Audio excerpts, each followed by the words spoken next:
Hey, Movie Trades! I want to do a video analysis update of the stock market. We'll talk about the S&P, as well as Apple, XLK, and Amazon, Netflix, Facebook, and Nvidia, AMD, Micron, and Taiwan Semis, XLV, ExxonMobil, and OXY, ET, SILJ, and Barrick Gold Corp, John Deere, Trinseo Corp, and American Airlines, Tesla, Enphase Energy, First Solar, NIO, Xpeng, and Lee, Beyond Meat, Yum China, Bitcoin, Ethereum, and Ripple. So let's get right into it. We have the S&P forming a wave 1 and a wave 2, then it now has this big wave 3 that goes past the 161.8% extension of wave 1.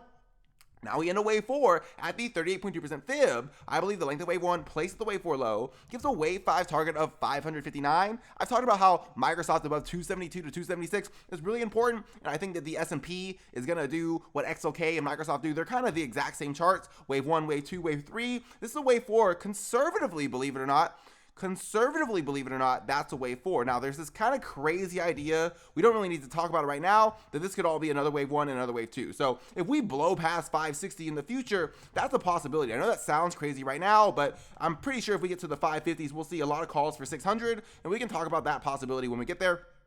But the more conservative view is that this is a wave 1 and a wave 2. This is a big wave 3 and a wave 4. So we're looking for 418 to not get broken. That's a nice stop. The length of wave 1 placed at the wave 4 low says we're going all the way to the 550s, and that can happen this summer. It lines up with Microsoft. I think it lines up. Apple kind of supports the idea that it's not going to be this summer, but this is a wave 1 and a wave 2. I believe this is another wave 1 and another wave 2. And yes, from the May low, this is really all that matters. I believe this is a wave 1 and a wave 2. And the reason I say that is because this wave 3 goes past the 161.8% extension of wave 1.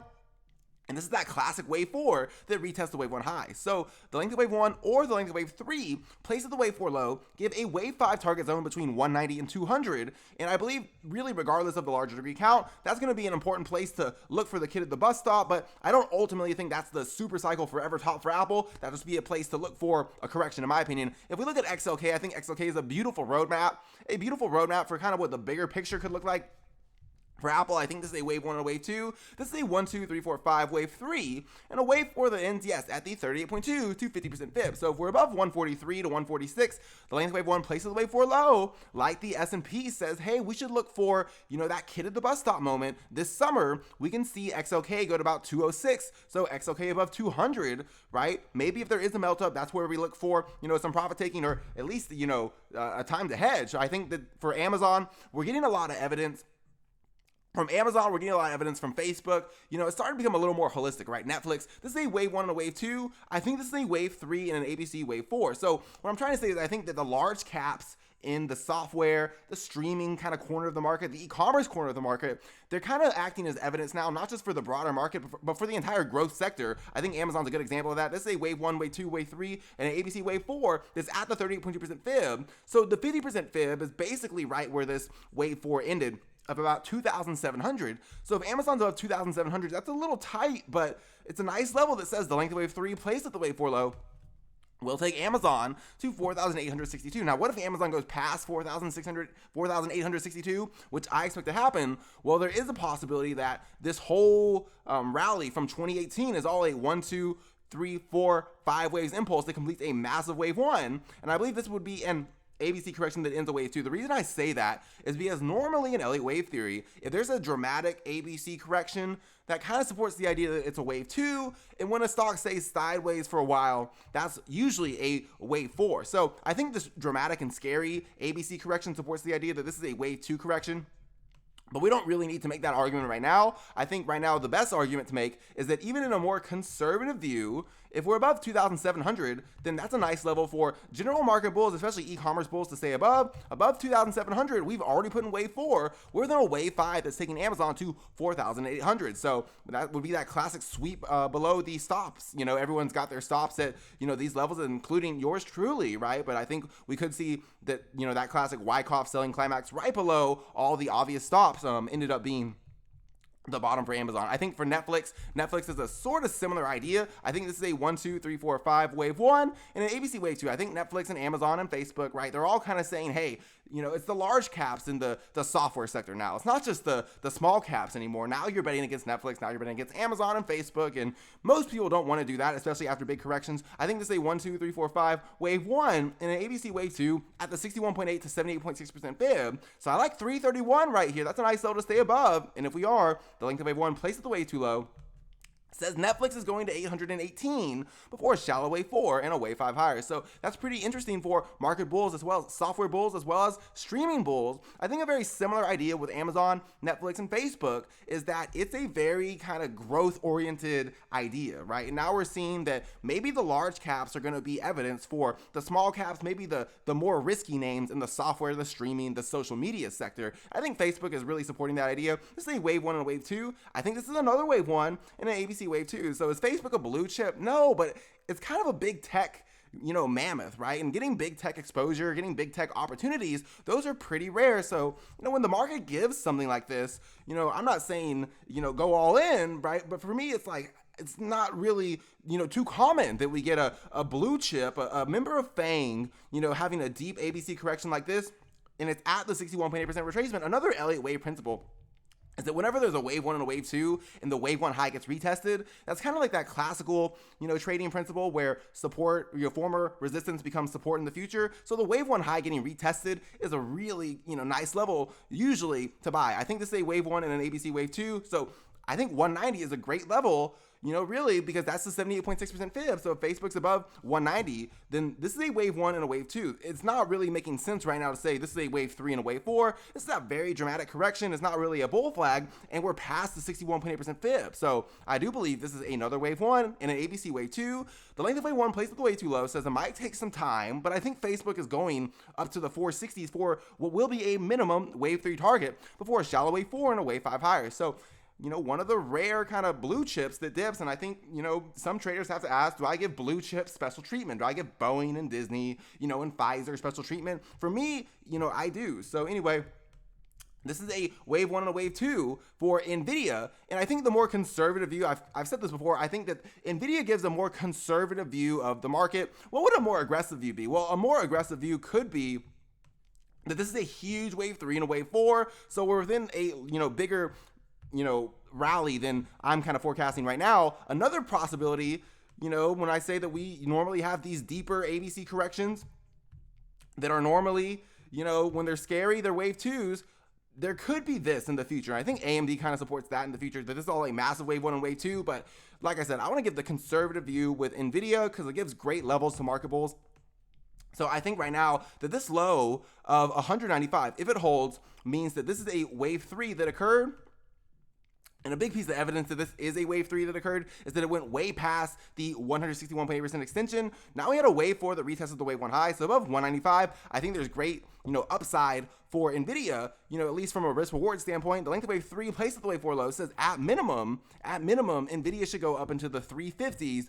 I think Nvidia is going to end up going way past the 350s, and then we'll talk about some of those crazier ideas. But I think AMD, it's kind of that crazy idea right now. If we zoom into the daily chart, it's not really looking like a wave 4 correction. It's looking like a 1, 2, 3, 4, 5, a big wave 1, and an ABC wave 2 at the 61.8 to 78.6% fib. So that 78.6% fib of 92 is a great level. A little tighter would be 99. But if 99 isn't broken, then wave 2 is already in.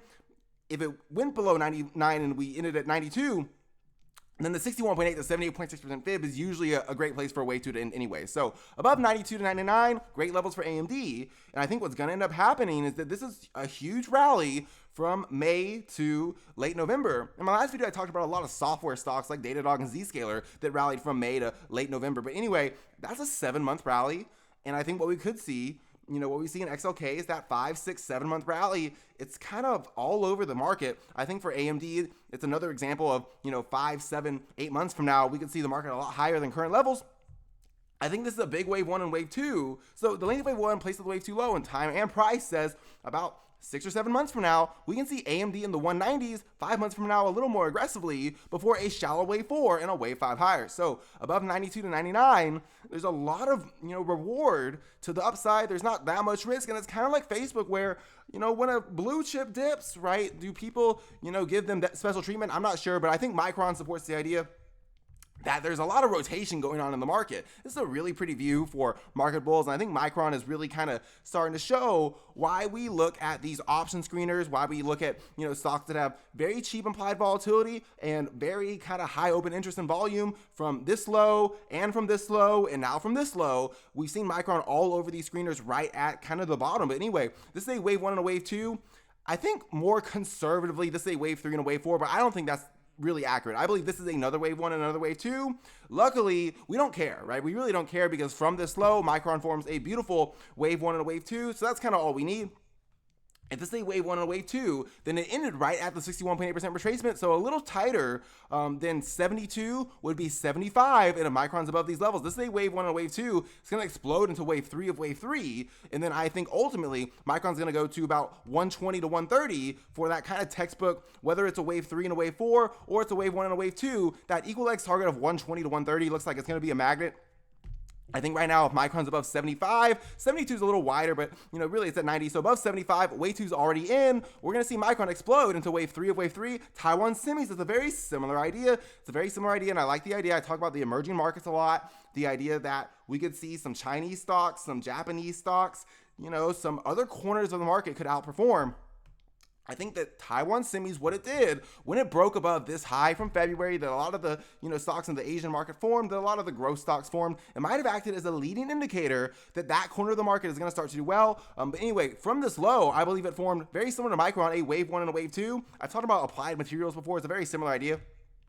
I think this is a wave 1 and a wave 2 on the larger degree. It's a large wave 3 and a wave 4 that ended right at, the 23.6 to 38.2% fib. So if Micron is above 107, that's a little tight, but then if it's above 107, wave 4 is already in. The length of wave 3 placed at the wave 4 low gives a textbook target of about 208. It lines up a lot with what we see in Qualcomm and what we see with applied materials and, XYZ semiconductor stock, that they're going to be a lot higher. It's almost identical to Micron where it forms a wave 1 and wave 2. So I think if Taiwan semis is above 107, maybe a little wider would be 104, then it's going to go head up to the 200s, and we can kind of see how it's going to get there. It forms a wave 1 and a wave 2. So if it goes and explodes into a big wave 3, then the classical traders are going to say, yep, that was a huge base. Yep, that's all accumulation, right? And I think that the wave theory is a little bit of a head start to come to that conclusion. If we look at XLV, the healthcare ETF, it's a gorgeous roadmap for market bulls. It's kind of like a value sector, but I think this is a wave 1 and a wave 2 for XLV. I think this is a wave 3 and a wave 4. Now, there's a more aggressive idea. That that's not a wave 3 and a wave 4. It's another wave 1 and another wave 2. Luckily, we don't care. We don't really care what the larger degree is because XLV gives market bulls a gift. XLV gives the best view of the general stock market. Everyone wants to stare at SPY, right? But XLV is a pretty cool ETF. It's got some pretty cool stocks in it, and I think that if we see XLV hold above 124, then this is a wave 1 and wave 2 that formed from that low at exactly the 78.6% fib. So XLV forms a wave 1 and wave 2, and if someone's really looking to play it tight, then XLV above 124, you can't really bet against the market in my opinion. But if XLV breaks below 124, maybe we have to go see what the bears are saying. But I think this is a wave 1 and a wave 2. XLV is going to go on a wave 3 all the way up to 152 before a shallow wave 4 and a wave 5 higher. So ultimately, I think this could extend to the 150s before a shallow wave 4 and a wave 5 higher. If wave 5 is the length of wave 1, placed at the wave 4 low, XLV could be going into the 160s in the bigger picture. So, I like that idea of using XLV as a great gauge for, maybe it gets a little dramatic when we look at SPY. I think XLV kind of makes people calm down a little bit. If we look at ExxonMobil, this is a wave 1 and a wave 2. Now what ExxonMobil's done is very interesting. So there's this obscure rule in Elliott wave theory that the more you pay attention to it, the less obscure it becomes. But from this cycle, there's a rule in Elliott wave theory that says wave 5 must end with momentum divergence. So that means if a stock makes a new high in price and it makes a new high on the weekly RSI or the daily RSI, but I like to use the weekly RSI, then a wave 5 has not occurred. Basically, this new high in price with ExxonMobil is the highest level that the RSI has been since the cycle began in March of 2023. What that basically means is that we were talking about a more conservative view before that said that this was kind of like a wave 3 and a wave 4, and we were within a large degree wave 5. I don't really think that's accurate. I think that in the short term, ExxonMobil is a very similar view because we have a wave 1 and a wave 2 that ends at the 61.8% fib. So we go on this big wave 3 that goes way past the 161.8% extension. And that's also kind of a big piece of evidence that, even if we pull back right here, it's not going to end up being the super top for ExxonMobil because this looks like a clear wave 3 from this low. This is a wave 1 and a wave 2, and we explode past the 161.8% extension. Now we can kind of flag for a little bit into a wave 4 before going on a wave 5 higher. The only real difference that kind of comes from ExxonMobil breaking above this high on the RSI is that now when ExxonMobil gets up to probably, the upper 80s, maybe the lower 90s, I don't think it ends, the super cycle. I think it just ends wave 1, wave 2, and wave 3. So OXY, if that didn't make any sense, gives a lot better view of what that looks like. I've talked about the idea that OXY gave the runaway train view of kind of inflation and oil, right? And that was silly. I was told no one cares about, oil, but the options market really cared about oil. They were talking, they had a lot of options activity on OXY and on ExxonMobil, right? And so that was kind of a lot of evidence that, hey, we should look for a big move in this sector. And OXY and ExxonMobil, they've both kind of done what I've called the runaway train view of inflation. OXY forms a wave 1 and a wave 2, and now what it's about to do is it's about to go break above 44. Like ExxonMobil, it will confirm that this is a wave 1 and a wave 2, and that's a big old wave 3. So if OXY gets to 44, even if it had a shallow wave 4 correction, I would still expect a wave 5 higher that ultimately will take OXY into the 50s. And like ExxonMobil, that would be an important place to take profits for sure, but that wouldn't be the top. I think that'd be a wave 1 and a wave 2, and then waves 1, 2, 3, 4, and 5 taking OXY to the 50s would just end the wave 3 before a shallow wave 4 and a wave 5 higher. So do I think chasing OXY and ExxonMobil here is a good idea? No, but there might be some opportunities.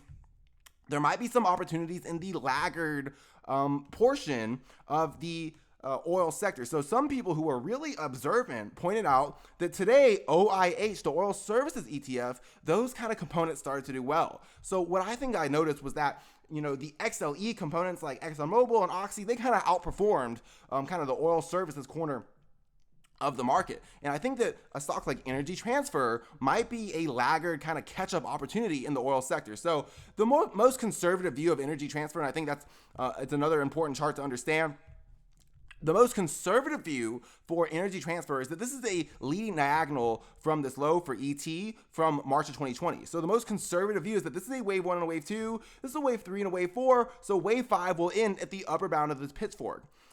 At the upper bound of this channel that forms for a leading diagonal. A leading diagonal is a rising wedge that is subdivided into 5 waves. So I believe this would be a 1, 2, 3, 4, and then wave 5 at the kind of upper line of this channel. That would be where a wave 5 ends, and then the textbook wave 5 target is either the length of wave 1 or the length of wave 3 placed at the wave 4 low. So it looks like Energy Transfer is going up to about 13 to 14, but that's probably too conservative. And what we just talked about with ExxonMobil and OXY is that they're starting to evolve into more bullish counts.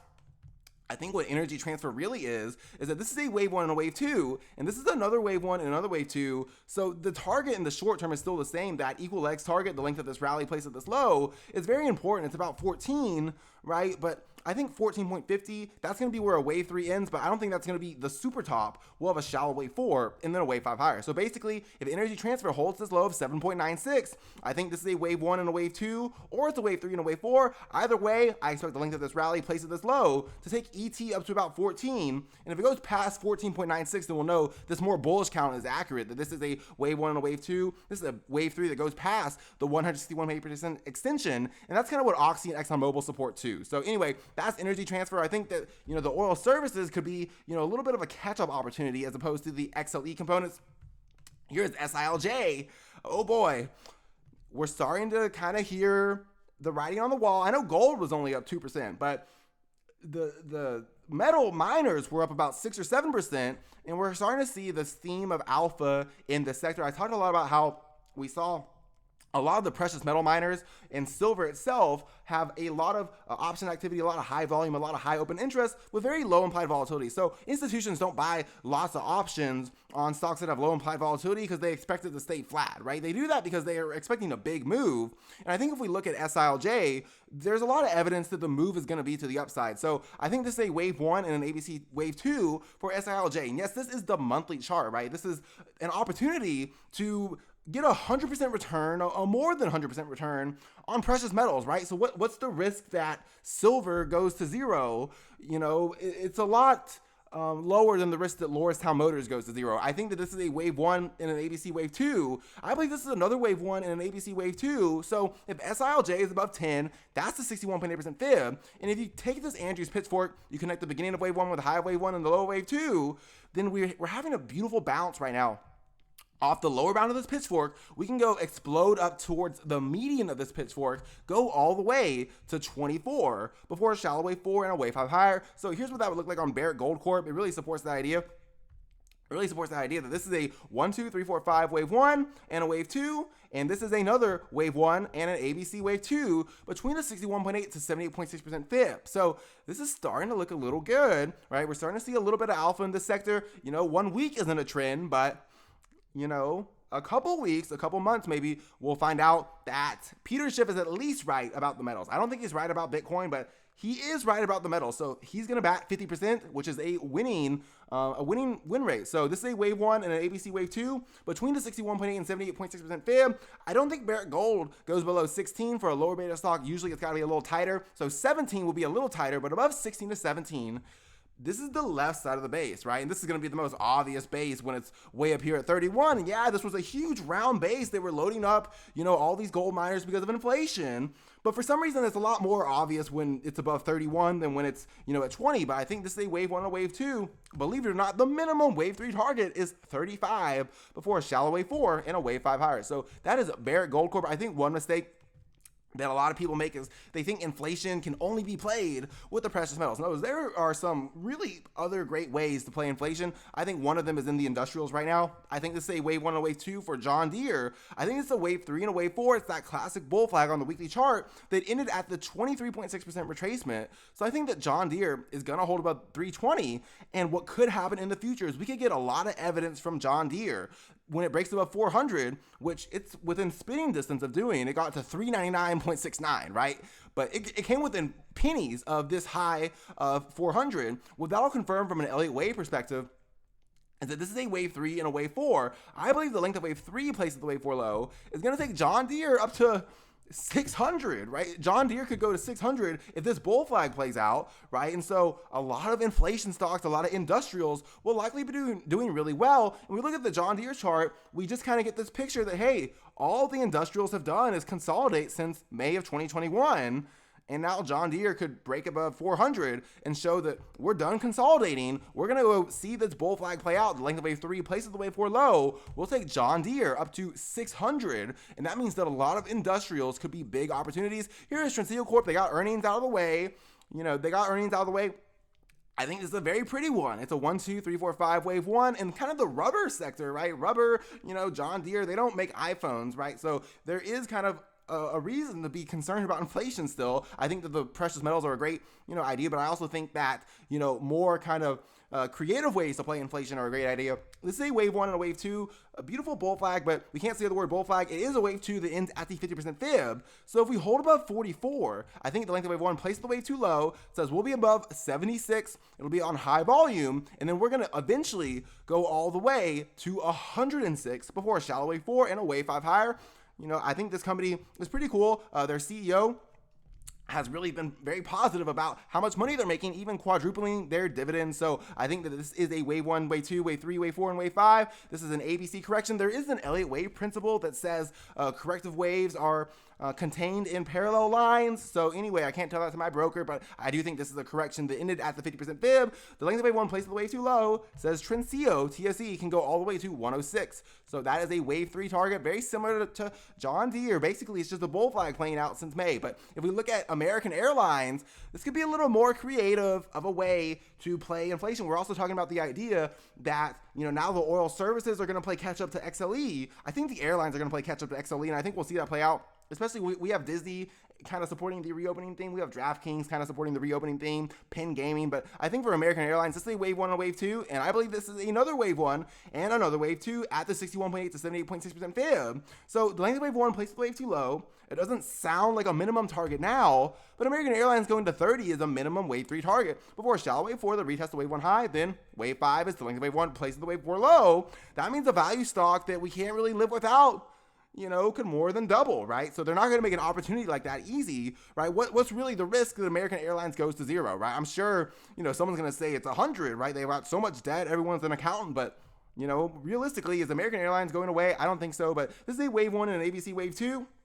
at the 61.8% fib, the length of wave 1 places the wave 2 low, says that 30 is the next target before a shallow wave 4 and a wave 5 higher. But realistically, wave 3 they usually go a lot further than the length of wave 1 places the wave 2 low, and it's starting to become a sector-wide rally, right? It's not just one stock. We saw Delta Airlines. I think Delta Airlines went and broke this downtrend, which some Elliott wave theorists will use.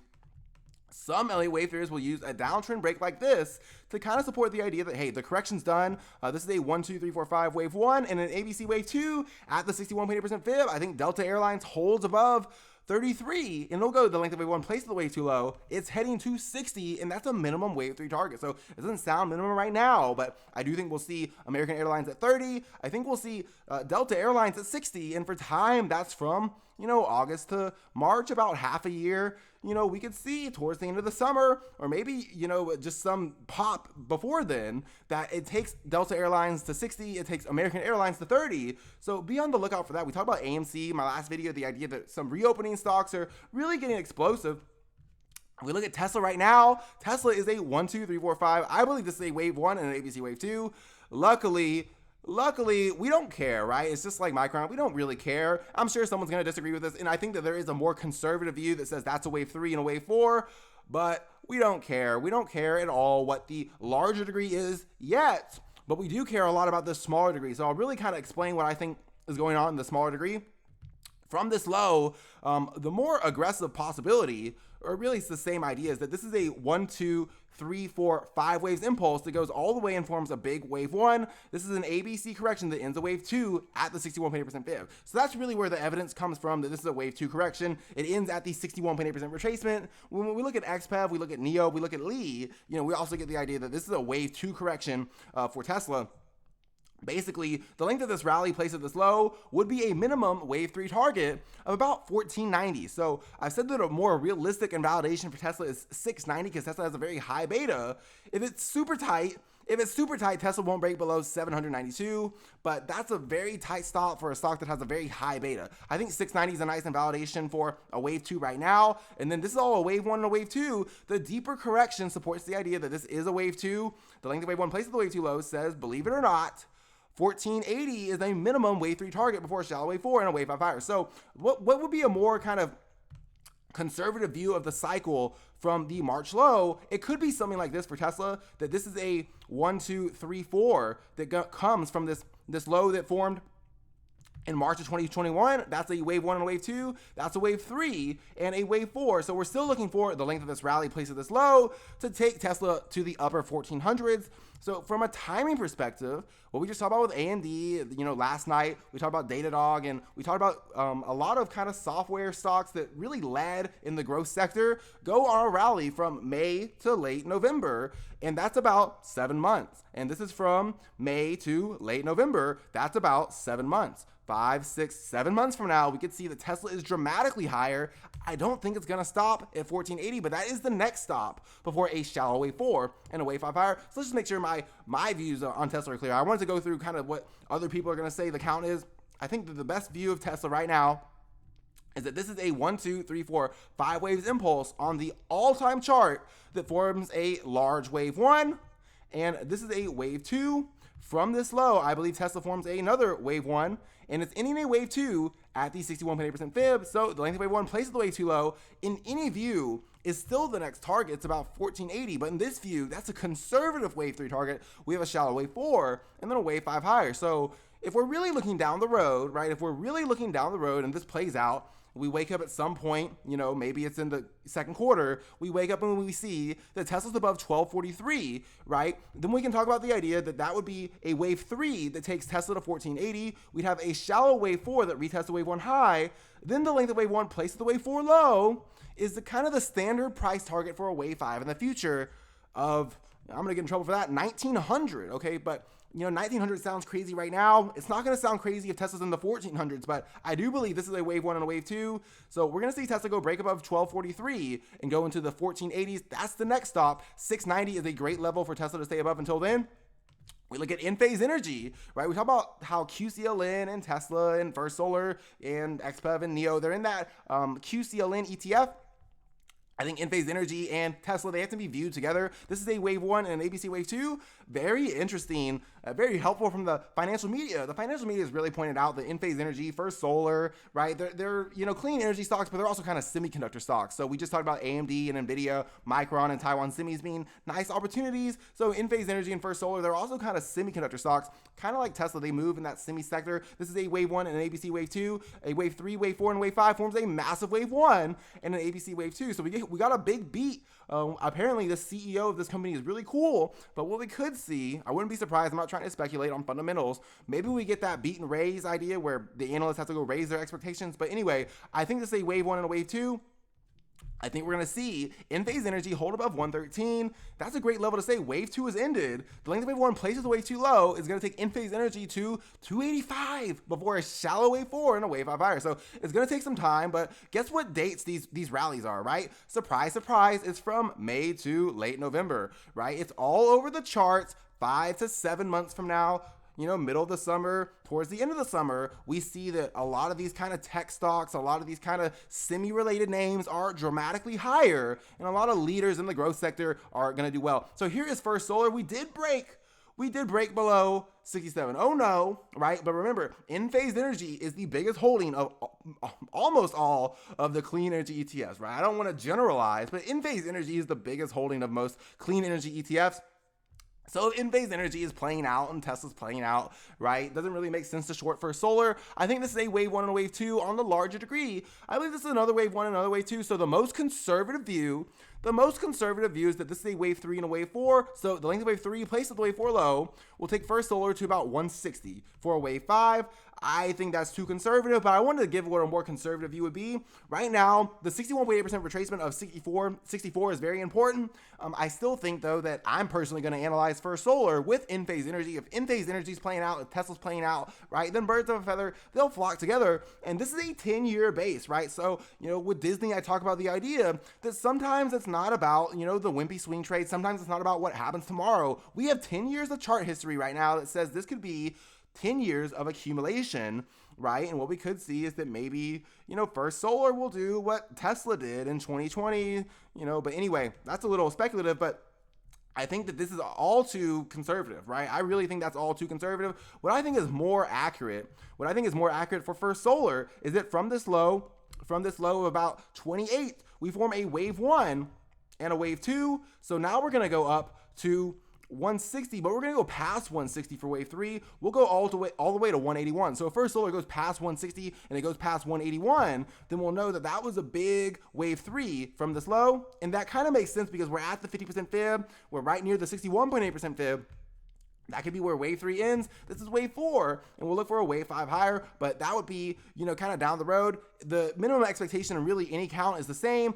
We're looking for the length of this rally placed at this low to take First Solar up to 160. Right now, I think 64 is a little tight, but I think most importantly, we need to see Enphase Energy hold above that most recent low, I believe, of 116. 108 is the biggest invalidation for Enphase Energy. Enphase Energy and First Solar, they'll move together, so let me make sure I have that level right. We need Enphase Energy above 113 for First Solar bulls. Here is NIO, Xpeng, and Lee. So NIO is a very pretty 1, 2, 3, 4, 5 wave one and an ABC wave two. I talked about the idea that the emerging markets, the Chinese stocks, right? We'll talk about Yump China in this video, but I think that NIO is not only a laggard semiconductor stock, it's not only a growth stock, it's also in the Chinese market. And we also have a lot of evidence, I've talked about Camping World a lot, from the kind of automotive side of the market that NIO and Xpeng and Lee, they're also car companies. I think that this is a 1, 2, 3, 4, 5 wave one and an ABC wave two. We're at the 61.8 to 78.6% fib. We are where the length of wave A placed the wave B high is where wave C ended. So yeah, a lot of wave theorists got this better than me. I was looking for wave two to end right here, okay? I was looking for wave two to end right here, and a lot of the wave theorists said, no, this is an A, B, C correction. The length of wave A, place the wave B high is where, you should really buy in the future, right? Then they were saying, you got to wait till the low 20s puppy trades. That's when you get into NIO, right? So now that NIO's in the low 20s, are they going to come out and say, hey, yeah, that was the ABC correction, the length of wave A, place the wave B high is where wave C ends, and NIO's getting ready to fly? They're probably not going to say that, right? It's going to be another low, another low, another low. We know how it is, but I think this is a wave one and a wave two. 15, it's getting a little farther from the original setup, I'll admit it, but to be honest, I've been talking about NIO since it was in the 13 range. But anyway, most people aren't around for longer than 2 years. They don't remember that Roku and NIO and, all those growth stocks I'm in clown for, they used to be, 400, 500% returns. But anyway, this is a wave 1 and wave 2. The length of wave 1 places the wave 2 low. In the future, can take NIO to 85 before a shallow wave 4 and a wave 5 higher. So 15 is a little wide. Luckily, we have Enphase Energy, we have Tesla, we have Xpeng and Lee giving supporting evidence. I really think this is great evidence for, a lot of the, not just the, clean energy stocks, not just the Chinese stocks, but a lot of the recent IPO stocks. I think this is a wave 1 and an ABC wave 2. I think this is another wave 1 and another ABC wave 2. So if this is wave 1 and wave 2, we'll see Xpeng hold above 29, the 78.6% fib, and it'll go all the way to 77 for a wave 3 target before a shallow wave 4 and a wave 5 higher. So that would be very good, but that would be an IPO base breakout that gets confirmed if XPEV is above 77. So, I think that there's a lot at stake right now. I think XPEV really shows above 29. That's the risk, right? And if we go past, 77, we'll confirm that this is an IPO base. And recent IPO base breakouts, it doesn't really get better than that because they're so early in their life cycle. We don't really know what the future or the maximum upside for XPEV could be. There could be stock splits in the future, but I think this is a wave 1 and a wave 2. We're really early into XPEV's life cycle, so there's a very high risk reward ratio. Above 29, that's the risk. And then we can see 77 get hit for a wave 3 down the road. This is Li Auto, very similar idea. Almost an identical chart. I think this is a wave 1 and an ABC wave 2, and I believe this is another wave 1 and an ABC wave 2 at the 61.8 to 78.6% fib. So 20 is a little wide, but if wave 2 is already in, then 22 is a little tighter. And then just like XPEV, that's a wave 1 and wave 2. This is a wave 3 that can take Li to 49 before a shallow wave 4 and a wave 5 higher. So that is Li Auto. Here's Beyond Meat. Here's Yum China. I'm not going to say too much different about Beyond Meat than I've said for a while. I think this is a 2-year base. I think it's almost getting to a 3-year base where we know this is institutional activity, right? That's kind of the classical debate. And the classical debate right now, if you're a bear, is that institutions have been distributing Beyond Meat for the past 2.5, 3 years, right? And the bullish argument is they've been accumulating Beyond Meat for the past 2.5, 3 years. So what do we know, quote unquote, what do we know in the future if at any point Beyond Meat breaks above 221? Then we know this is about a 2-year base, right? And if we break above, 239, that's just icing on the cake, that this is a 2-year base that could be broken out of at some point in the future. And that means that we really wouldn't know, what the upside, maximum target is for Beyond Meat. We know what the downside level is, right? It's all risk reward. I think this is a 1, 2, 3, 4, 5 wave 1 for Beyond Meat. Maybe we can zoom in a little bit, but this is, in my opinion, a 5 waves impulse. 1, 2, 3, 4, 5 waves. Now an ABC correction. We're at the 78. We're not at the 78.6% fib. We went below the 78.6% fib. We are right near the beginning of wave 1. So that's a pretty important invalidation level. One kind of law in Elliott wave theory is you can't have a wave 2 that goes below the beginning of wave 1. So if we break below this low, then Beyond Meat is very similar to Pounder. It's the risk with, more recent IPOs because they have less chart history, but I do believe this is 1, 2, 3, 4, 5 waves. This is an ABC correction. I think Beyond Meat holds above 48 and starts heading to the 220s in the longer term cycles. But realistically, right, if this is a wave 3 doesn't end at the wave 1 high. It goes a lot further than that. So we could see in the future, why they made Beyond Meat difficult. But right now it's kind of hard to see why Beyond Meat could be in the 220s, the 230s, the 240s even in the future. I think Yum China, I want to get a little more evidence for Beyond Meat. It's in that food corner of the market. It's also a Chinese stock, KFC, right? Restaurants. It's a similar idea that maybe we're turning around in that food corner of the market, like Tyson Foods, Yum China, 1, 2, 3, 4, 5, wave 1, ABC wave 2. I believe this kind of company owns KFC, which just partnered with Beyond Meat. So that might be evidence for the correlation, but I think that this is a wave 1 and an ABC wave 2. It's at the 78.6% fib. I think Yum China turning around, maybe supplementing evidence that Beyond Meat can turn around. If we're above 43, the length of wave 1 placed the wave 2 low says that the success of KFC and Beyond Meat burgers could kind of coincide. We could see Yum China go to 75. This is also obviously a Chinese stock. So, that'd be very cool. 1, 2, 3, 4, 5, wave 1, ABC wave 2. It supports the idea of, a rotation into some other corners of the market. The length of wave 1 placed the wave 2 low says Yum China can break above 69 and go on a minimum wave 3 to 75 before a shallow wave 4 and a wave 5 higher. Speaking of other corners of the market and, some growth stocks, we have crypto. I think this is a 1, 2, 3, 4, 5 big wave 1 for Bitcoin and an ABC wave 2. And I believe from this low, this is another wave 1 and another wave 2. So the length of wave 1 placed the wave 2 low, says it's a little tight. It's not really that tight. It's a great level right now. If Bitcoin's above 33,000, wave 2 is in. If it's above 28.9K, then a larger degree, wave 2 is in. So above 28.9K is a little wide, right? And a little tighter would be 33,000. If we're above these levels, that's a wave 1 and wave 2. Wave 3 doesn't really end at the length of wave 1 placed the wave 2 low, especially with high beta stocks. Wave 3 would likely go way past 73.7K. I want to keep 73.7K because that's a minimum wave 3 target. Then we'd have a shallow wave 4that retests the wave 1 high. Then the length of wave 1 placed at the wave 4 low can take Bitcoin up to 109,000 for a 1, 2, 3, 4, 5 waves impulse. And I believe that 109,000 in the future wouldn't be the super top. I believe that's where a red wave 3 would end within the cycle. This would all be a wave 1 and a wave 2, and then 1, 2, 3, 4, 5 waves to 109,000 would end a wave 3. So, that's kind of a lot to look for. And if we're above 28.9K, that's a little wide. Above 33K, that's a little tighter. Bitcoin can go to 73,000 next before a shallow wave 4 and a wave 5 higher. I think there's a lot of upside reward for Bitcoin. We slowly start to see a reversal. So what we could see now is that this is a 1, 2, 3, 4, 5 big wave 1 for Ethereum. I think this is an ABC wave 2. We get to the 78.6% fib. We have a nice little rally.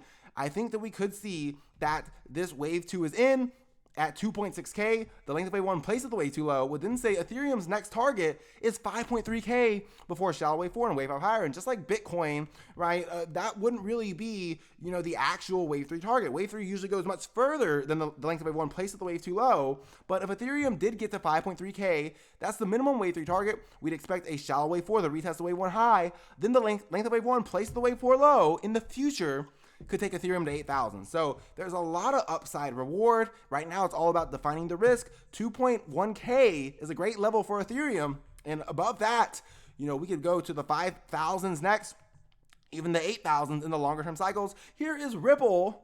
We start to see a little love with Ripple. I think this is a wave 1 and a wave 2. And I believe this is another wave 1 and another wave 2 that ends at the 78.6% fib. So the 161.8% extension is 3 before a shallow wave 4 and a wave 5 higher. And that would just be within the cycle from the low that was formed in 2020, wave 1 and wave 2. But with Ripple, there's a little more chart history and there's a little more at stake here, right? Remember that this is that same late 2017, early 2018 high that Bitcoin and Ethereum and Litecoin have all broken, right? So Ripple, I'm always kind of rooting for the stepchild, but this could be the ultimate laggard opportunity. I think someone said that, Bitcoin, on a relative basis was at 7 or 8,000, kind of where Ripple is right now. That's just kind of to give an estimate of what could happen if Ripple ends up following Bitcoin. I think that this is a wave 1 and a wave 2. The length of wave 1 placed at the wave 2 low says that Ripple is going to the median of this Andrews pitchfork. And then the minimum expectation is that the wave 3 breaks above the wave 1 high of 3.4K. But I think that's too kind of conservative. So I think from this low, if it's a little tight, I only say tight because that's an extremely high beta for Ripple. If we're above 51 cents, then this could be a leverage play on crypto. A wave 1 and a wave 2 could be in progress on the smaller degree. We could enter wave 3 of wave 3, go up to $3.07 before a shallow wave 4 and a wave 5 higher. But right now, my eye's kind of on the prize. I don't think that, $3 is going to be the top. I think we're going to go to the lower bound of the pitchfork, and then we're going to go to the median of the pitchfork. And we can see right now that's well above 3.5. That's well above $4. I think Ripple could be a leverage play on crypto if it's above 51 cents.